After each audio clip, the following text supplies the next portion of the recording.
BJP सांसद निशिकांत दुबे ने 19 अप्रैल को सुप्रीम कोर्ट के खिलाफ एक बेहद तीखी टिप्पणी की और विवादित बयान जिसे कहा जा सकता है। उन्होंने सुप्रीम कोर्ट और सीजीआई पर गंभीर आरोप लगा दिए। तो पहले तो ये देखते हैं कि निशिकांत दुबे ने आखिर क्या कहा था जिस पर इतना बवाल मच गया है। इस देश में जितने गृह युद्ध हो रहे हैं उसके जिम्मेवार केवल यहाँ के chief justice of India Sanjeev Khanna साहब हैं। इस देश में धार्मिक युद्ध भड़काने के लिए केवल और केवल सुप्रीम कोर्ट जिम्मेवार है। सुप्रीम कोर्ट का एकमात्र उद्देश्य है show me the face will show you the law. Supreme court अपनी सीमा से बाहर जा रहा है। सुप्रीम कोर्ट की सीमा यह है कि भारत का संविधान जिस कानून को बनाया उस कानून की उसको व्याख्या करनी है, और यदि वो व्याख्या नहीं कर सकती है और सब कुछ के लिए सुप्रीम कोर्ट जाना है तो इस संसद का कोई मतलब नहीं है, विधानसभा का कोई मतलब नहीं है, उसको बंद कर देना चाहिए। उपराष्ट्रपति अब निशिकांत दुबे का जो बयान है, इस बयान के बाद बीजेपी अध्यक्ष जेपी नड्डा तुरंत हरकत में आए और उन्होंने साफ कह दिया कि दुबे का बयान उनका निजी बयान है, पार्टी का इससे कोई लेना देना नहीं है। और पार्टी के नेताओं से भी कह दिया गया कि इस तरह के बयान आगे नहीं दिए जाएं। लेकिन निशिकांत दुबे ऐसे मिसाइल बन गए हैं जो बीजेपी के कैंप पर ही गिर रही है अब उनके खिलाफ कोर्ट की अवमानना को लेकर सुप्रीम कोर्ट में ही याचिका दायर कर दी गई है। तो आज हम आपको बताएंगे कि कौन से बयान कोर्ट की अवमानना के दायरे में आते हैं और बीजेपी सांसद दुबे को इस मामले में कितनी सजा मिल सकती है, क्या उनकी संसद सदस्यता भी जा सकती है। आज हम इन्हीं सब सवालों पर करेंगे अपनी इस स्पेशल रिपोर्ट में चर्चा। नमस्कार, मैं हूं अंशिता। अब सबसे पहले बात करते हैं सुप्रीम कोर्ट में दायर अवमानना याचिका पर जज की टिप्पणी की। तो निशिकांत दुबे के खिलाफ नरेंद्र मिश्रा, जो कि सुप्रीम कोर्ट के ही एक वकील हैं, उन्होंने अवमानना याचिका दायर करने की अनुमति मांगी थी। जस्टिस बीआर गवई और जस्टिस जॉर्ज मसीह की बेंच ने इस मामले में जब सुनवाई की तो जस्टिस गवई ने याचिकाकर्ता से कहा कि आप इसे दाखिल कर सकते हैं, आपको हमारी अनुमति की जरूरत नहीं है। यानी कोर्ट ने सीधे सीधे दो टूक जवाब दे दिया और अपना सख्त रवैया बता दिया कि अगर इस मामले में कोई सुनवाई होगी तो आगे आने वाले समय में सुप्रीम कोर्ट का रुख क्या रहेगा निशिकांत दुबे और बीजेपी के खिलाफ। आपको अटॉर्नी जनरल से मंजूरी लेनी होगी, उन्होंने आगे ये भी कह दिया। और इस मामले में नरेंद्र मिश्रा ने सीजीआई और सुप्रीम कोर्ट के जजों को पत्र लिखा था जिसमें कहा गया था कि दुबे की ओर से देश के सुप्रीम कोर्ट के खिलाफ दिए गए सार्वजनिक बयान अपमानजनक और भड़काऊ हैं और ये बयान झूठे, लापरवाह और दुर्भावनापूर्ण है और ये आपराधिक अवमानना के बराबर है। तो अब हम बात करते हैं कि कोर्ट या जजों पर दिया गया कौन सा बयान आलोचना की श्रेणी में आता है और कौन सा अवमानना मानी जाती है और इसमें अंतर क्या है।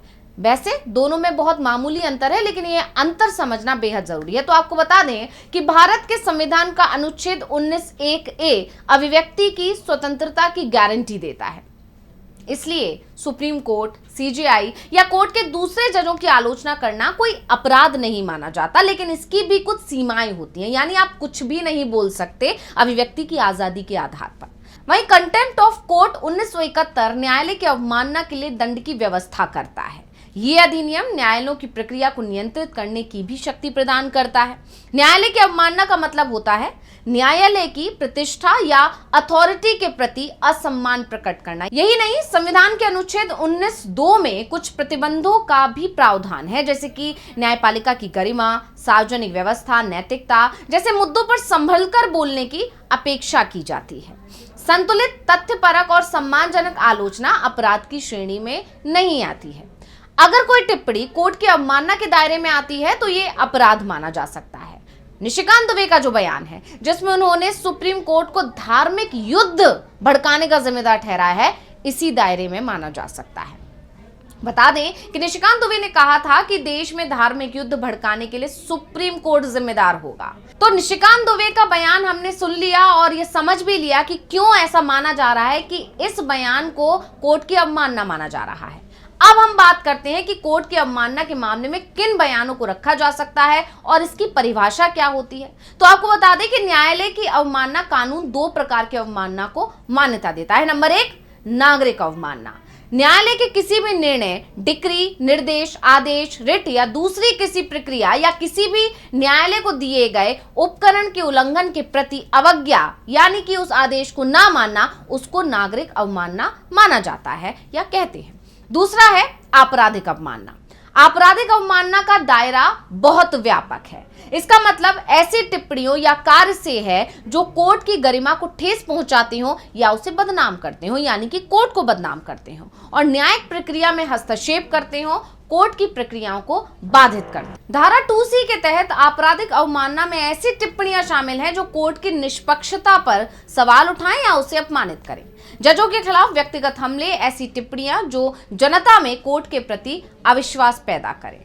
और अब हम बात करते हैं संविधान के अनुच्छेद 129 की, जो सुप्रीम कोर्ट को अवमानना की सजा देने की ताकत देता है। यह अनुच्छेद सुप्रीम कोर्ट को कोर्ट ऑफ रिकॉर्ड का दर्जा देता है। अब यह भी समझना जरूरी है कि आखिर अवमानना का मामला शुरू कैसे किया जाता है, तो उसको भी आपको बता, या तो सुप्रीम कोर्ट स्वतः संज्ञान लेते हुए किसी भी मामले में अवमानना की कार्रवाई शुरू कर सकता है, या फिर अटॉर्नी जनरल या सॉलिसिटर जनरल की तरफ से भी अवमानना की याचिका दायर की जा सकती है। अगर कोई व्यक्ति कोर्ट की आपराधिक अवमानना की याचिका दायर करता है तो अटॉर्नी जनरल या फिर सॉलिसिटर जनरल की लिखित सहमति से कार्यवाही कर सकता है। लेकिन अगर नागरिक अवमानना की बात की जाती है तो ऐसे मामले में अटॉर्नी जनरल या सॉलिसिटर जनरल की लिखित सहमति की जरूरत नहीं होती है। अब जो निशिकांत दुबे का मामला है, ये आपराधिक अवमानना से जुड़ा हुआ मामला माना जा रहा है। ऐसे में या तो कोर्ट की तरफ से खुद इस पर संज्ञान लिया जाएगा, यानी कि स्वतः संज्ञान लिया जाएगा, या फिर अटॉर्नी जनरल या सॉलिसिटर जनरल की तरफ से अवमानना का मामला दायर करवाया जाए,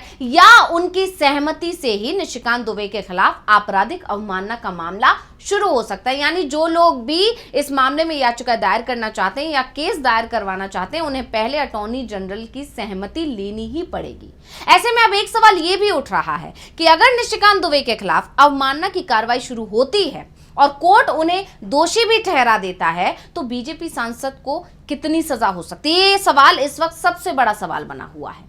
तो न्यायालय के अवमानना कानून की अगर बात करें तो 1971 की धारा 12 के तहत आपराधिक अवमानना के लिए अधिकतम 6 महीने की सजा का प्रावधान है। इसके अलावा अधिकतम 2000 रुपए का जुर्माना भी लगाया जा सकता है, या फिर कोर्ट दोनों सजाएं एक साथ दे सकता है। नागरिक अवमानना हो या आपराधिक अवमानना, इन दोनों ही मामलों में एक ही तरह की सजा का प्रावधान है। यानी साफ है कि निशिकांत दुबे अगर अवमानना के दोषी ठहराए जाते हैं तो उन्हें सजा मिलना तय माना जा रहा है। वैसे कोर्ट के खिलाफ की गई हर टिप्पणी को अवमानना नहीं माना जाता, जैसे कि बताया जा चुका है। कोर्ट के फैसलों की तर्कसंगत और सम्मानजनक आलोचना अगर की जाती है तो उसको अभिव्यक्ति की स्वतंत्रता के तहत संरक्षित किया जाता है, यानी कि उसे अभिव्यक्ति की स्वतंत्रता माना जाता है। कोई भी व्यक्ति कोर्ट के फैसले पर कानूनी आधार पर सवाल उठा सकता है, ये उसका अधिकार है। लेकिन निशिकांत दुबे ने जो कहा वो बेहद चौंकाने वाला था। उन्होंने कोर्ट और सीजीआई पर ही गंभीर आरोप लगा दिए हैं। दुबे ने कहा कि सुप्रीम कोर्ट धार्मिक युद्ध और गृह युद्ध भड़का रहा है और अगर कोर्ट कानून बनाएगा तो संसद को बंद कर देना चाहिए। और इसीलिए अब निशिकांत दुबे के बयान की कड़ी आलोचना हो रही है और उनके बयान पर अब सुप्रीम कोर्ट भी खफा नजर आ रहा है। इसीलिए जब कोर्ट में याचिका दायर करने के लिए अनुमति मांगी गई तो कोर्ट की तरफ से साफ कह दिया गया कि आपको इजाजत लेने की जरूरत नहीं है, आपको अनुमति लेने की जरूरत नहीं है, हमसे आप सीधा केस दायर कीजिए। तो यहां पर साफ है कि जब यह मामला सुप्रीम कोर्ट पहुंचेगा और इस पर सुनवाई होगी तो सुप्रीम कोर्ट बहुत सख्ती दिखाने वाला है। ऐसे में अब देखना होगा कि सुप्रीम कोर्ट के सामने यह मामला आएगा, यानी कोर्ट में सुनवाई शुरू होगी तो वो निशिकांत दुबे को लेकर क्या फैसला सुनाता है। वैसे आमतौर पर सुप्रीम कोर्ट इस तरह के मामले में अगर आरोपी माफी मांग लेता है तो उसे लेकर नरम रुख भी अपनाता है। लेकिन जिस तरह से सुप्रीम कोर्ट और केंद्र सरकार के बीच तल्खियां देखने को मिल रही हैं, तनातनी देखने को मिल रही है, उसको देखते हुए इस बार कोर्ट के नरम रुख अपनाने की उम्मीद थोड़ी कम नजर आ रही है। तो रिपोर्ट आपको कैसी लगी हमें कमेंट करके अपनी राय जरूर दीजिएगा। इसी के साथ मुझे दीजिए इजाजत। देखते रहिए डीवी लाइव। नमस्कार।